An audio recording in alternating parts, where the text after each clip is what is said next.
존경하고 사랑하는 우리 구독자 여러분 반갑습니다. 여러분의 천만 라디오 천회장입니다. 늦은 시간일 것 같은데 저도 이 영상을 찍고 잠시 소주 한 잔 좀 마셔야겠습니다. 소주 마시기 전에 여러분들께 영상을 올리고 다시 저도 한번 소주 한 잔 마시면서 금요일을 한번 스트레스를 풀어야 할 것 같아요.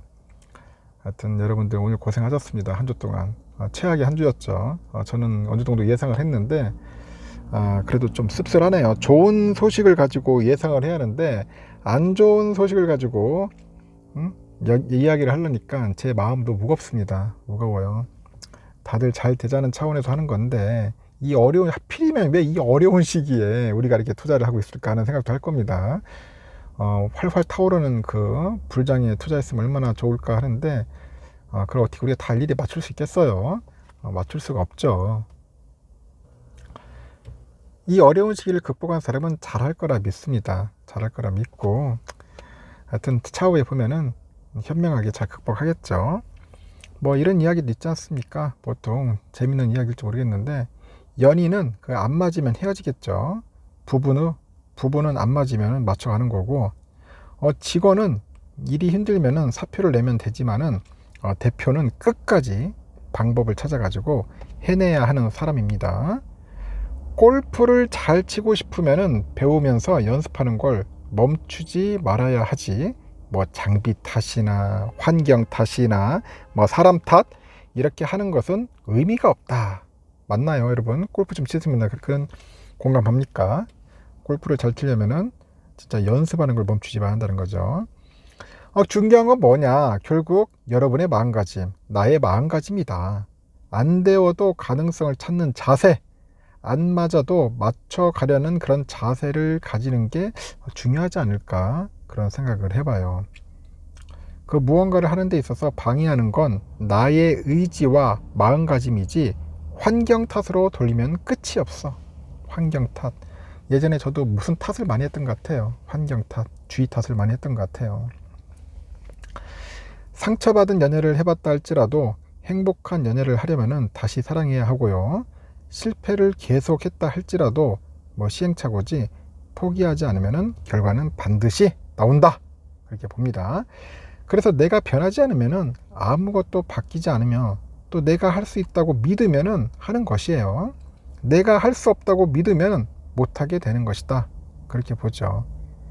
그 여러분의 몫을 다른 사람에게 떠넘기지 마세요. 저도 떠넘기지 않겠습니다. 여러분이 할 수 있는 최선의 것을 다하고 운명에 맡겨야 돼요. 운명에 맡기도록 하겠습니다. 내 인생은 내가 책임져야지 누군가 대신 살아주길 바라면 안 된다는 겁니다. 어제와 다른 나를 꿈꾸면서 원하는 대로 그 되어가는 미래를 오늘 만들어 갑시다. 여러분, 내가 바뀌면은 세상이 달리 보이기 시작할 것이라고 저는 그렇게 믿어요. 어느 정도 뭐 공감되는지 모르겠습니다. 하여튼 그렇습니다. 저는 뭐 누굴 탓하는 게 아니고 그냥 제 자신을 탓하면서 더 열심히 채찍질하면서 나아가도록 하겠습니다. 지금 보니까 코스피가 여러분들 아시겠지만 외국인의 매도세에 하루 만에 이제 하락 전환을 했죠.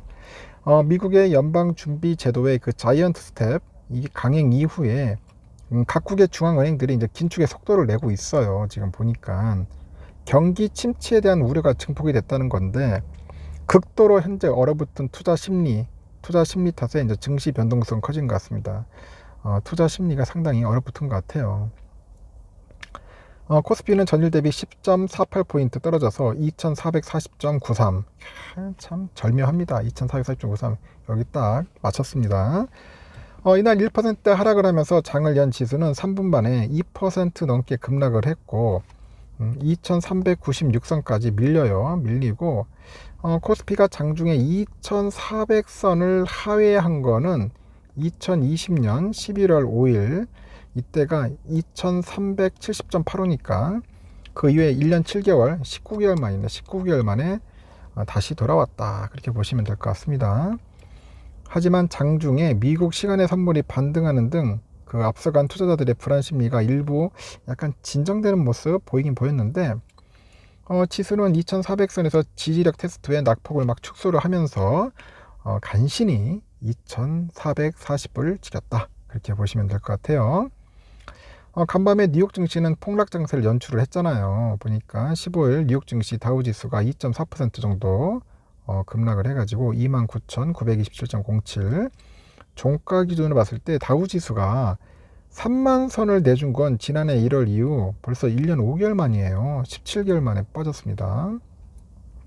같은 날 S&P 500 지수하고 나스닥도 많이 빠졌어요. 나스닥이 4.08%나 급락을 했어요. 그 나스닥 지수가 2020년 9월 이후 가장 낮은 수준으로 이제 주저앉아 버린 겁니다. 너무 많이 빠졌어. 그 미국의 연방준비제도가 28년 만에 기준금리를 한 번에 75bp 올린 뒤 그 불확실성이 해소에 따른 그 안도랠리가 하루 만에 끝나버린 거야.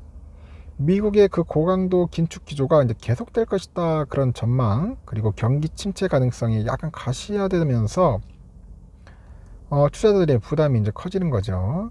미국이 이제 움직이니까 글로벌 중앙은행들 역시 금리 인상 속도를 높일 수밖에 없겠죠. 지난 새벽이죠. 영국 중앙은행 잉글랜드 은행이 이날 기준금리를 1.25에서 0.25% 상향을 조정합니다. 전일 6월에 그 FOMC 대학 불확실성 해소와 ECB 긴급 회의를 통해서 신규 채권 매입 등을 예고 등으로 해가지고 증시가 안도감을 가졌던 측면이 있었지만은 역시 우려했던 데다 미국의 금리 인상 이후로 스위스나 영국 등 그 주요국들의 긴축 행보가 이어지는 거예요. 그 유동성 축소 및 경기 침체 우려는 재차 이제 확산되는 거겠죠. 여기 또 아르헨티나를 비롯해 가지고 신흥국들의 높은 물가 수준, 그리고 금리 인상, 미국 주택시장 지표, 그리고 제조업 지표들이 침체를 반영하고 있다는 점도 부담 요인이에요. 업종별로 보니까 뭐 철강, 금속, 전기전자, 유통업, 운수창고 등이 1% 하락을 했고, 뭐 종이, 목재, 비금속 광물, 기계, 운송장비, 뭐 금융업, 은행, 증권, 보험 이런 쪽이 약세로 장을 마쳤더라고요. 반면에 뭐 섬유의복, 의약품, 의료종류, 통신업 등은 2% 급등했고, 하여튼 뭐 썩 좋은 모습들이 없었어요. 매매 주체별로 외국인 애들이 한 홀로 1조 2,890억 정도 순매도했고, 개인들이 5,041억, 기관이 6,134억 매도했고, 외국인은 지난 2일부터 이날까지 1거래일만 빼고 모조리 매도야. 모조리 매도 우위를 기록했고, 프로그램 매매가 한 4,198억 정도 그렇게 매도 우위를 보인 겁니다. 프로그램 매도를 계속 때리는 거야 그냥. 시가총액 상위 10개 종목들 보니까 병성 안 좋죠. 삼성 바이오로직스, SDI 제외하고 모조리 하락. 특히 삼성은 1년 7개월 만에 6만 전자 내줬지 않습니까? 장중 한때 2% 넘게 급락을 했는데 오후 들어서 약간 소폭 회복을 해가지고 1.81% 기록을 했는데요. 마이너스. 뭐 카카오, 네이버 장난 아니죠. 52조 신저가 경신하고, 뭐 전 시간에 카카오 킥페이에 대해서 얘기했지만은 상당히 지금 안 좋아요. 카카오 쪽도. LG 엔솔 0.35% 정도, 그리고 하이닉스도 1% 정도 밀렸다. 뭐 LG화학도 그렇고 현대차도 그렇고 뭐 좋은 종목들이 없습니다 지금. 하여튼 유가증권 시장 보니까 305개 종목이 상승을 했고 562개 종목이 하락을 했습니다. 코스닥도 보니까 3.46포인트 내려가지고 798.69로 마감을 했고요. 이렇게 금요일은 끝났습니다. 결국은 진짜 5만 전자 될 줄이야. 진짜 5만 전자 올 줄이야. 맞죠 여러분? 하여튼 이렇게 끝났습니다. 금요일은 끝났으니까 오늘로서 딱 여기까지만 하고 잊고 지내버립시다. 그리고 또 편하게 쉬고 내일 아침에 기회 되면은 그때 뵙도록 할게요. 하여튼 여러분 고생하셨고요. 내일 또 아침에 뵙도록 하겠습니다. 여러분 굿나잇.